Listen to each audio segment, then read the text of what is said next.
Hello बच्चों। तो बच्चों आज अपन इलेक्ट्रोस्टैटिक पार्ट 2 का लेक्चर नंबर 7 डिस्कस करेंगे। इससे पहले बच्चों लेक्चर नंबर 6 में अपन ने सिस्टम की एनर्जी के बारे में डिस्कस किया था। ठीक है, दो टाइप्स के अपन ने सिस्टम पढ़े थे। ऐसे तो चार टाइप थे, लेकिन तीन टाइप के जो सिस्टम है वो चार्ज के रूप में जो बिहेवियर है उनका वो सेम है। तो बच्चों देखो अपन ने क्या बात की थी। तो पहला जो पॉइंट था अपना वो था होलो कंडक्टिंग स्फीयर, ठीक है, सॉलिड कंडक्टिंग स्फीयर और होलो नॉन कंडक्टिंग स्फीयर। होलो कंडक्टिंग यानी खोखला चालक गोला, सॉलिड कंडक्टिंग यानी ठोस चालक गोला और होलो नॉन कंडक्टिंग यानी खोखला कुचालक गोला। तीनों ही केस में बोलो बच्चों अपना जो सिस्टम होगा वो सेम बिहेवियर करेगा इन फॉर्म ऑफ चार्ज के रूप में। यानी जब मैं तीनों ही गोलों को एक चार्ज क्यू दूंगा तो वो चार्ज कहां डिस्ट्रीब्यूट हो जाएगा, एक समान रूप से सरफेस पे। तो ये सरफेस पे आएगा, ठीक है बच्चों। अब जैसे ये सरफेस पे आएगा तो बोलो बच्चों यहां से क्या होगी, इलेक्ट्रिक फील्ड निकलेगी, ऐसे एनर्जी। अरे आप ये समझो बच्चों कि जब मैं इस गोले के पास में कोई दूसरा आवेश लेके आऊंगा तो वो आवेश एक्सपीरियंस करेगा एक फोर्स को, एक बल को महसूस करेगा। क्यों करेगा? क्योंकि यहाँ पे इसके पास आसपास यानी इस गोले के आसपास एक एनर्जी आ गई, यानी इलेक्ट्रिक फील्ड है। ठीक है, तो जहां जहां इलेक्ट्रिक फील्ड होगा वहां एनर्जी होगी। अंदर गोले इलेक्ट्रिक फील्ड कितना होता है, इस गोले के अंदर इलेक्ट्रिक फील्ड 0 और इलेक्ट्रिक फील्ड 0 है तो इसका मतलब एनर्जी कितनी हो जाएगी इसके अंदर, 0, एनर्जी है ही नहीं। ठीक है मेरे प्यारे बच्चों। फिर यहाँ पे बोलो बच्चों इलेक्ट्रिक फील्ड रहता है KQ बाई R स्क्वायर। यहाँ ये त्रिज्या कितनी है इसकी, ये त्रिज्या है इसकी R। तो R से लेके अनंत तक क्या रहती है, ये एनर्जी बिगड़ी हुई होती है।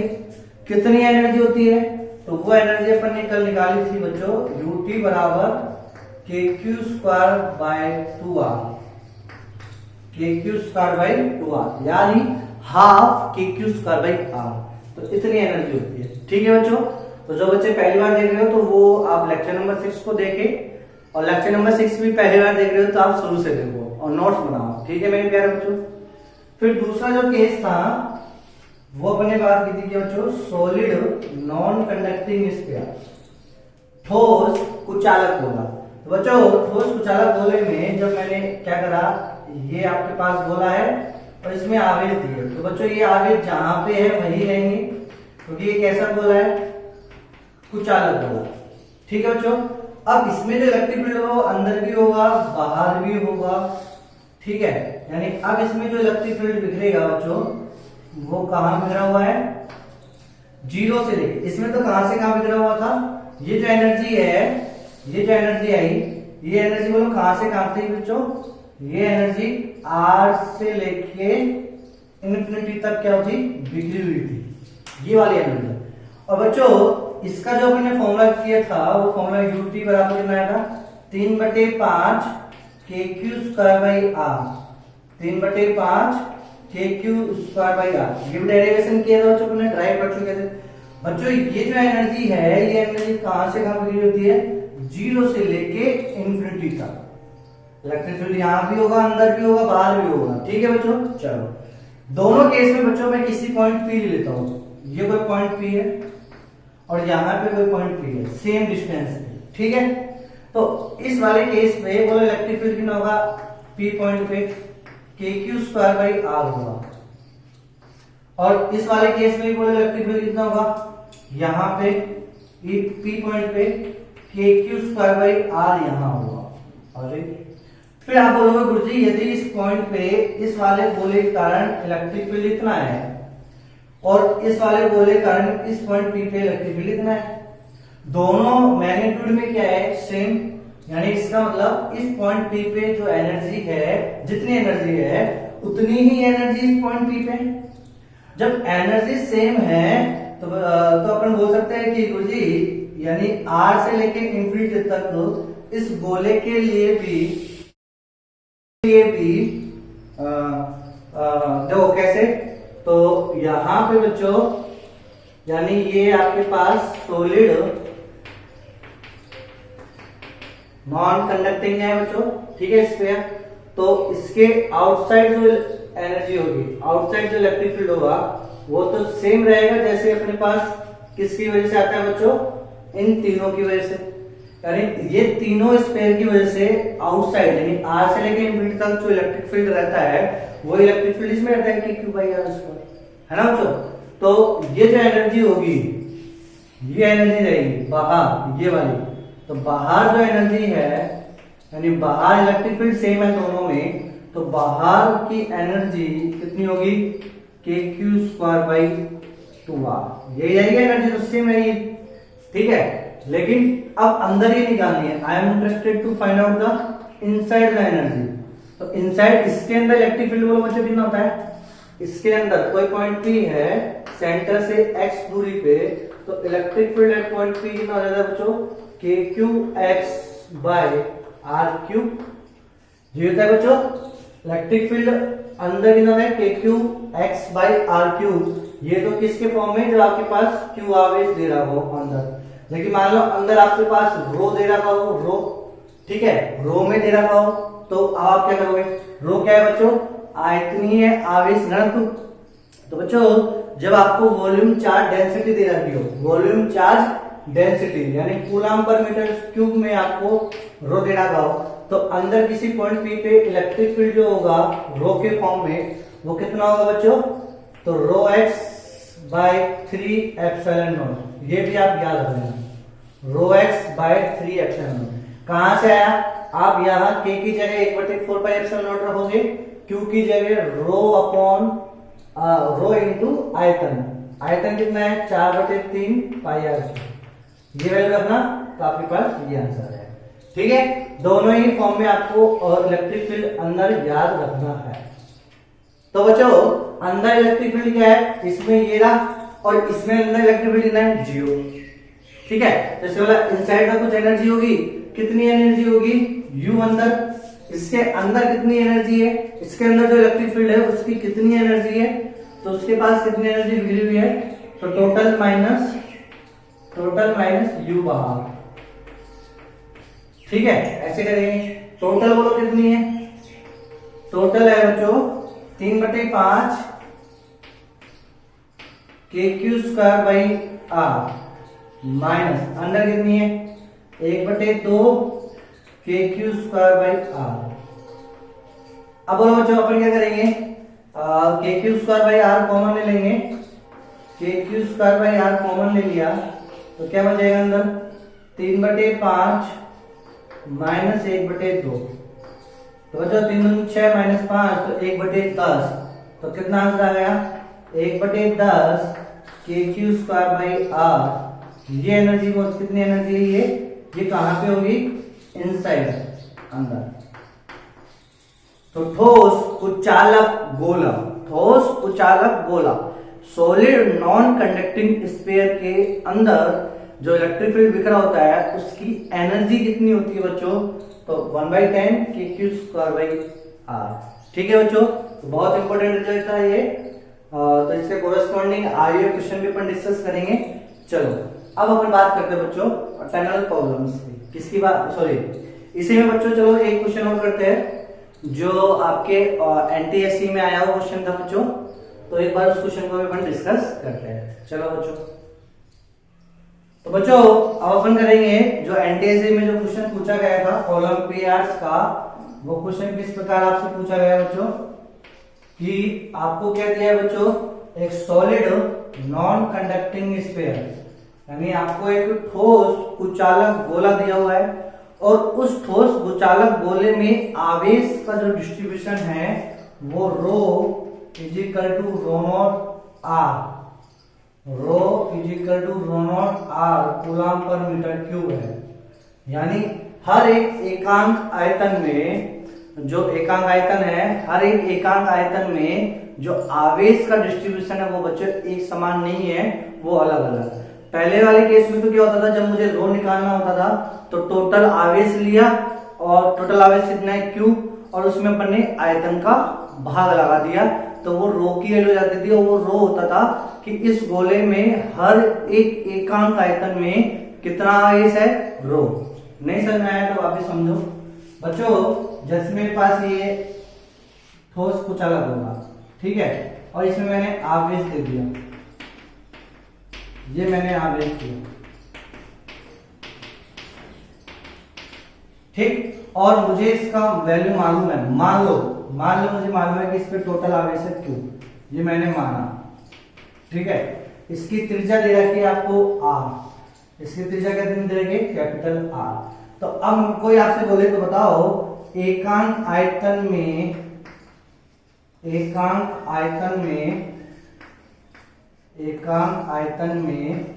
आवेश की मात्रा कितनी होगी, आवेश की मात्रा आपसे किसी ने पूछ लिया तो आप क्या करोगे, एकांक आयतन में आवेश की मात्रा को आप लिखोगे टोटल आवेश बटे भाग आवेश के आयतन का। तो आयतन कितना है इसमें, 4/3 पाई आर क्यूब। आपने भाग लगा दिया। अब इसकी यूनिट लिखेंगे, क्यू की यूनिट होती है कूलाम और आयतन की यूनिट होती है मीटर क्यूब, तो जाएगा कूलाम पर मीटर क्यूब, और कूलाम पर मीटर क्यूब ही होता है रो। क्या होता है ये, रो। अब यदि आपको किसी ने बोल दिया कि जैसे मान लो ये डेटा प्रिडिक्शन करने पे, ये डेटा को प्रिडिक्शन करने पे रो मेरे पास आ रहा है मान लो 5 कूलाम पर मीटर क्यूब, ये आ रहा है। मान लो सपोज है कि ये सब वैल्यू को कैलकुलेट करने पे मेरे पास आ गया 5 कूलाम पर मीटर क्यूब। तो मैं क्या बोलूंगा, अब इसको मैं बोलूंगा कि ये डेटा देख के कि इस जो ठोस कुचालक गोला जो है, ये सॉलिड नॉन कंडक्टिंग स्फीयर जो ये है बच्चों, इसके हर एक आयतन में यानी एकांक आयतन में, जो भी आप जहां भी लेना चाहते हो, हर एक आयतन में, एकांक आयतन में, हर एक आयतन में नहीं, हर एकांक आयतन में, एवरी 1 यूनिट वॉल्यूम इट है 5 कूलाम पर मीटर क्यूब आवेश।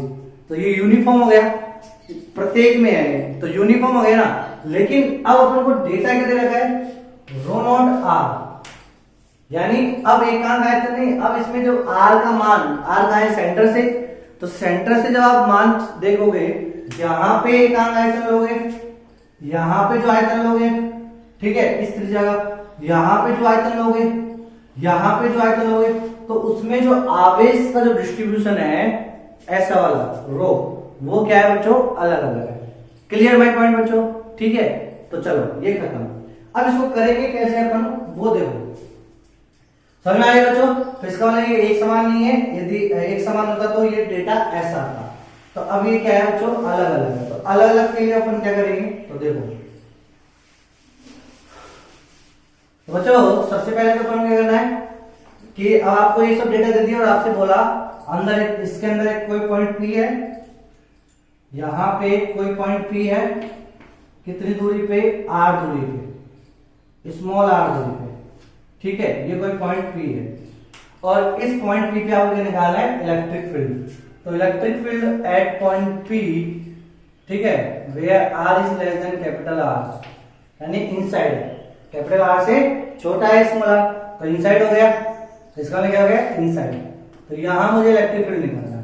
तो बच्चों वही आप क्या करते हो, गाउस का नियम लगाओगे, जिस पॉइंट पे आपको इलेक्ट्रिक फील्ड निकालना है वहां पे एक बंद काल्पनिक पृष्ठ की कल्पना करो। तो ये मैंने एक बंद काल्पनिक पृष्ठ ले लिया, ठीक है बच्चों, येलो जो दिखा रहा है आपको, ये क्या है, एक बंद काल्पनिक पृष्ठ। तो बोलो बच्चों इस बंद काल्पनिक पृष्ठ का नाम m दे दो। तो बोलो क्या हो जाएगा, m एक स्फीयर है, गोला है, ये भी, तो गाउस के नियम से क्या लिखोगे, m e vector dot dx vector is equal to charge inside upon epsilon naught. यानी इस आवेश, यानी इस वाले गोले के अंदर जो आवेश है, ये जो आवेश है, इसको मुझे कैलकुलेट करना है। अच्छा, इलेक्ट्रिक फील्ड इस पॉइंट P पे हमेशा क्या होगी, परपेंडिकुलर होगी, स्फीयर पे क्या होगा, मतलब इसकी जो एरिया है वो भी क्या होगा, ये परपेंडिकुलर होगा, किसकी दिशा में, E की दिशा में। तो ये क्या हो जाएगा बच्चों, इसको खोलने का तरीका क्या होता है, m e ds cos theta, ये लिखोगे अदिश गुणनफल, और थीटा की वैल्यू क्या रखोगे बच्चों, 90 डिग्री, ठीक है, सॉरी थीटा की वैल्यू कितनी रखोगे, 0 डिग्री। थीटा क्या है यहाँ पे, ई और डीएस के मध्य का एंगल। तो ई कहाँ है, ई इधर, और डीएस कहाँ है, इधर परपेंडिकुलर। ठीक है, और यहाँ पे जो ई है वो हर एक पॉइंट पे, इस गोले के हर एक पॉइंट पे केंद्र से कितनी दूरी रखता है, आर आर आर आर। तो इलेक्ट्रिक फील्ड कैसा होगा, एक समान। जब इलेक्ट्रिक फील्ड एक समान होगा तो ई को बाहर निकाल लेंगे तो यह जाएगा एम डीएस बस। और यहां लिखेंगे summation Q E upon epsilon not, summation Q E upon epsilon not. यहां थोड़ा ये आया करके लो, अच्छा रहेगा रिजल्ट। ये लो बच्चों, अब मेरे प्यारे बच्चों यहां देखो भैया, ई बोलो, ये जो m है, m यानी क्या, ये जो पाथ आपने बंद पृष्ठ की कल्पना करी, ये कैसा है, गोला है। तो इसका क्षेत्रफल निकालना है। तो बोलो बच्चों इसका क्षेत्रफल कितना जाएगा, 4 पाई आर स्क्वायर। ये इसका क्या हो गया, क्षेत्रफल। ठीक है, अब मुझे कहानी असली लड़ाई किसकी है बच्चों, क्यू इन निकालना। यानी अब ये देखो आप, ये आपके पास क्या है बच्चों, ये जो मैंने आर त्रिज्या का जो बंद कार्बन पृष्ठ लिया था, ये है, ये m ले लिया मैंने। अब इसके अंदर कितना आवेश है, इसके अंदर कितना आवेश है टोटल, वो आवेश मुझे निकालना है। ये कितना आवेश है ये निकालना है मुझे, मैं लड़ाई इसकी है इसके अंदर। तो बच्चों इसके अंदर कितना आवेश है उसको कैलकुलेट करने के लिए अब ऐसे मत करना आप, इसके अंदर कितना आवेश है तो Q in is equal to इसका आयतन 4/3 pi R cube into rho. Rho कितना, रो नॉट आर। कहानी खत्म। यदि आप ऐसे करोगे तो ये क्या जाएगा, गलत हो जाएगा। क्यों हो जाएगा, क्योंकि ये जो रो नॉट आर है ये कांस्टेंट नहीं है। जब ये कांस्टेंट होता हर एक आयतन के लिए, हर एकांक आयतन के लिए यदि ये नियत होता तब तो अपन सीधा ऐसे गुणा करके निकाल लेते। ठीक है, अब ये क्या है बच्चों, ये एकांक मतलब ये क्या है, नियत नहीं है, इसलिए अब अपन क्या बनाना पड़ेगा, नियत बनाना पड़ेगा सबसे पहले। तो सबसे पहले नियत बनाना पड़ेगा, तो कैसे बनाएंगे वो देखो बच्चों। अपनी पहली लड़ाई क्या है कि rho is equal to rho naught r में आर के सापेक्ष मान बदलता है। इस लाइन को ध्यान से समझना बच्चों। देखो rho is equal to rho naught r में आर के सापेक्ष मान बदल रहा है, तो मेरा उद्देश्य क्या है, मेरा उद्देश्य है कि मैं इस आर को बहुत छोटा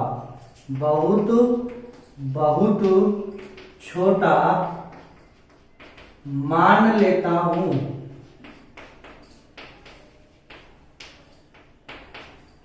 हूं।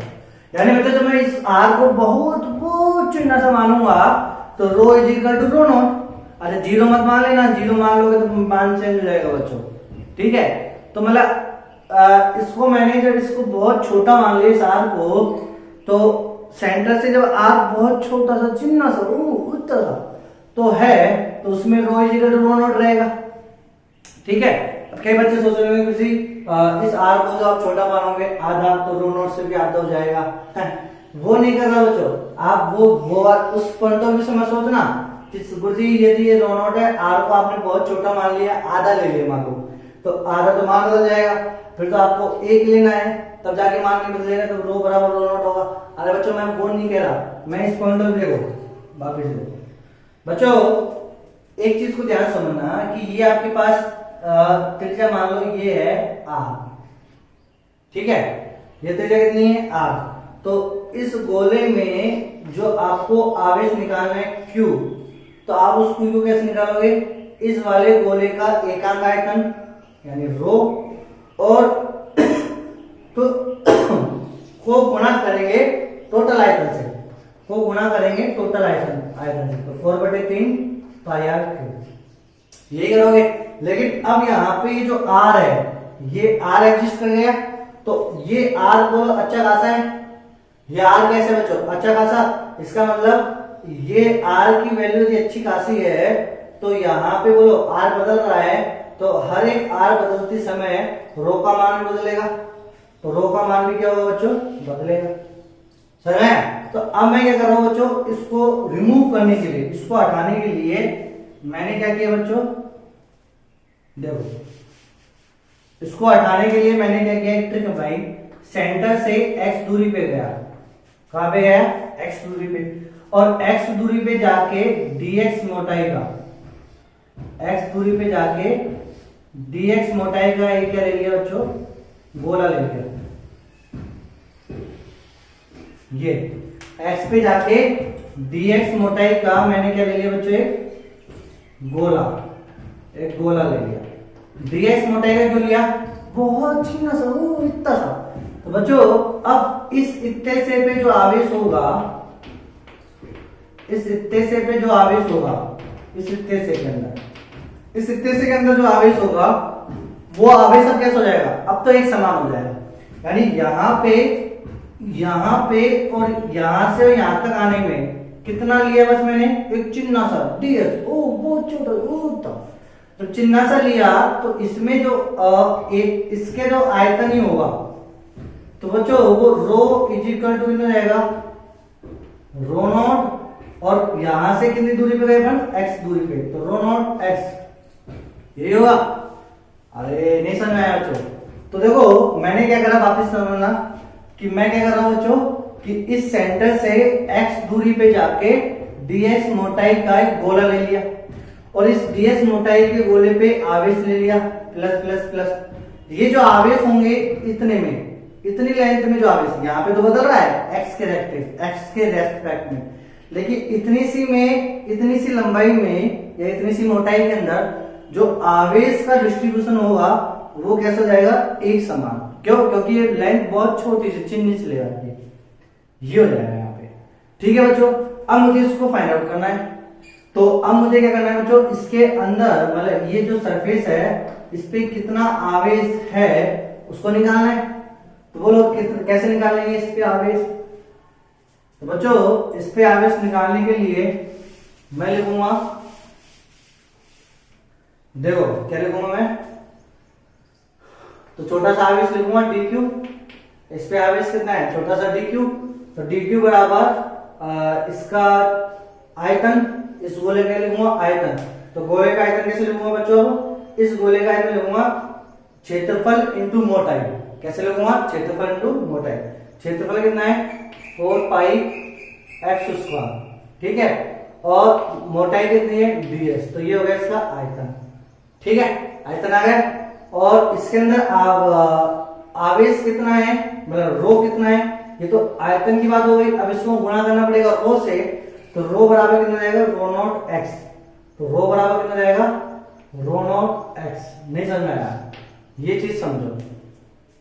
यानी मुझे बच्चों देखो, जब भी आपको ऐसी कोई चीज निकालनी है तो आप एक रेफरेंस लेते हो, तो रेफरेंस से जब मैं यहां गया, देखो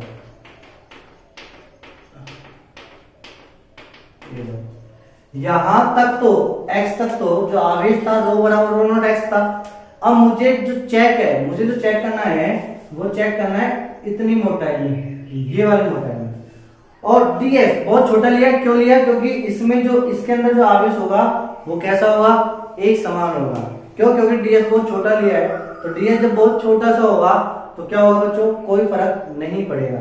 लेकिन यदि ये लेंथ में अच्छी खासी ले लेता इतनी मोटाई की, तो बच्चों लेंथ के सापेक्ष यहाँ पे यहाँ पे यहाँ पे तो आवेश क्या होता, अलग अलग हो जाता आवेश का distribution. That's why we are represent here, मतलब we are that's why we are represent in such a manner. ठीक है बच्चों, चलो अब ये आ गया।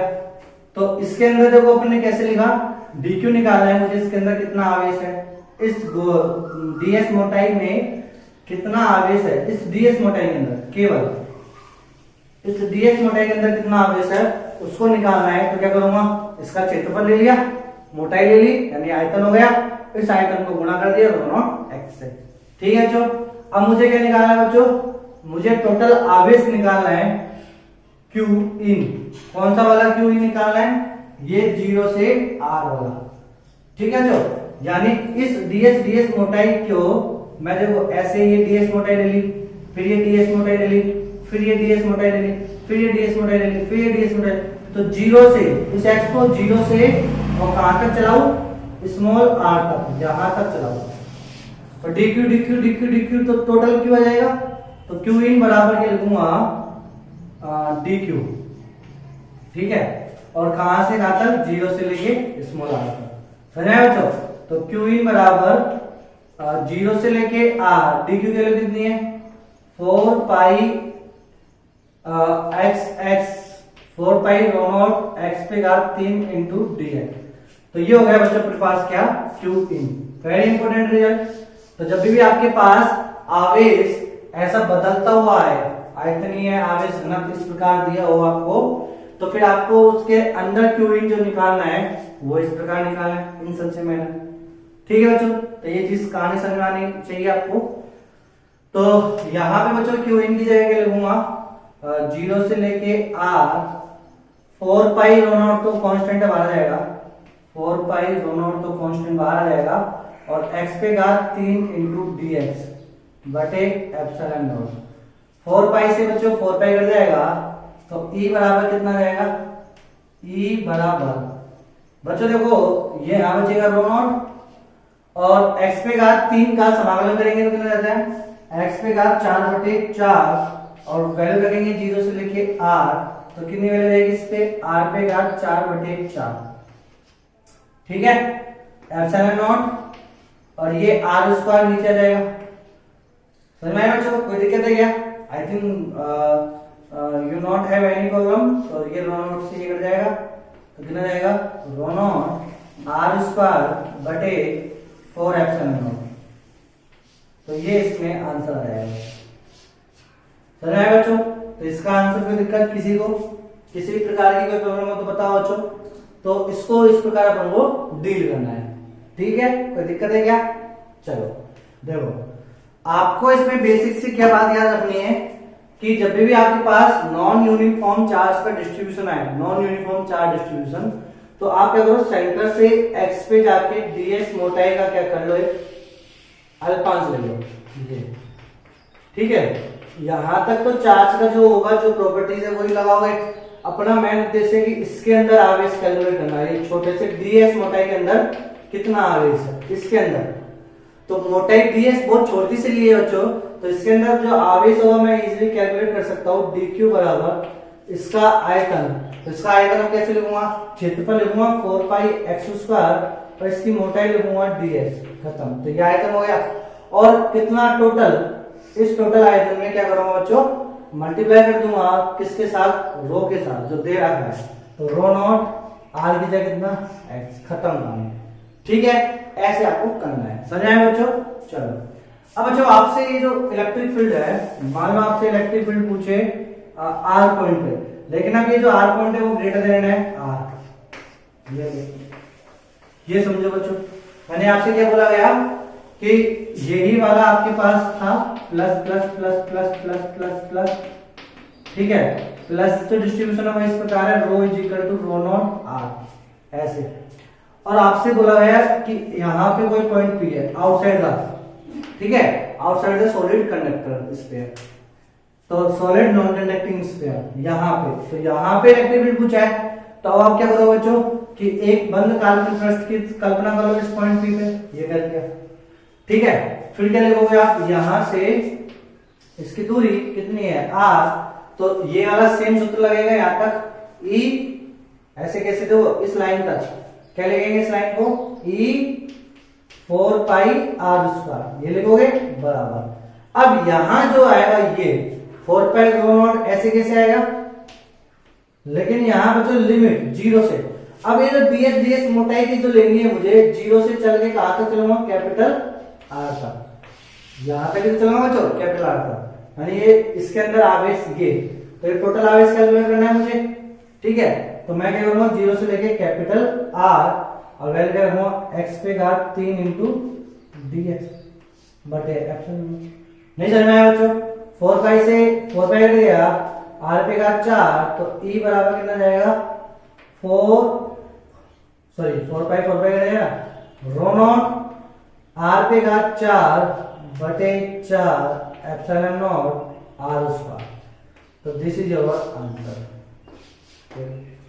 किसी को कोई दिक्कत, कोई भी किसी प्रकार की दिक्कत इसमें नहीं होनी चाहिए, ठीक है बेटू। चलो तो आप कैलकुलेट कर लेना।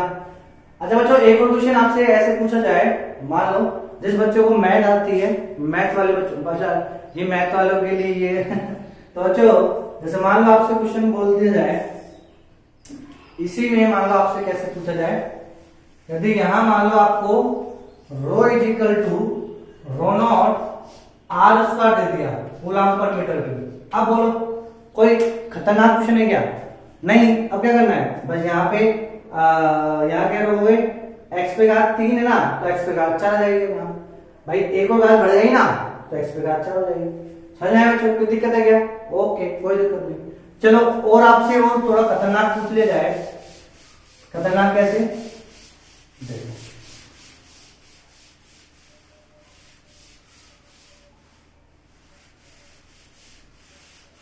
पीस वाइज फंक्शन जो अपन पढ़ाते हैं बच्चों, आपको बोल दिया जाए रो इज इक्वल टू इस प्रकार है कि रो नॉट एक्स व्हेन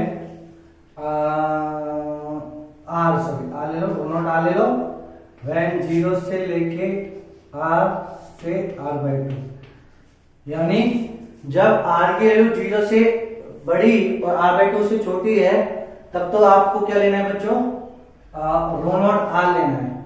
और जब रो नॉट आर स्क्वायर लेना है, r/2 से बड़ी हो r की वैल्यू और r से छोटी हो, तब ये लेना है।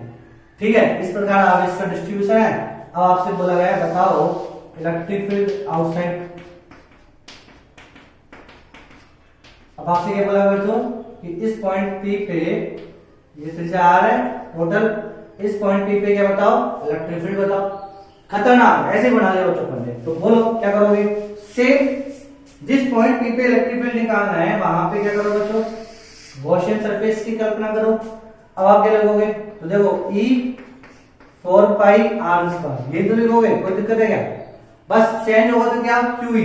अब ये जो QE है इसमें क्या होगा बच्चों, दो बार अवकलन समाकलन होगा, 0 से r/2, फिर 0 से r/2 में बोलो कितनी वैल्यू आ जाएगी, 4 रो नॉट x पे घात r है तो कितने जाएगी, x पे घात 3 इंटू dx प्लस फिर r/2 से r यहाँ कितना जाएगा बच्चों, 4 रो नॉट x पे घात 4 इंटू dx बटे एप्सिलॉन। ये खतरनाक सा क्वेश्चन, बहुत खतरनाक, बच्चों को हिला देने वाला।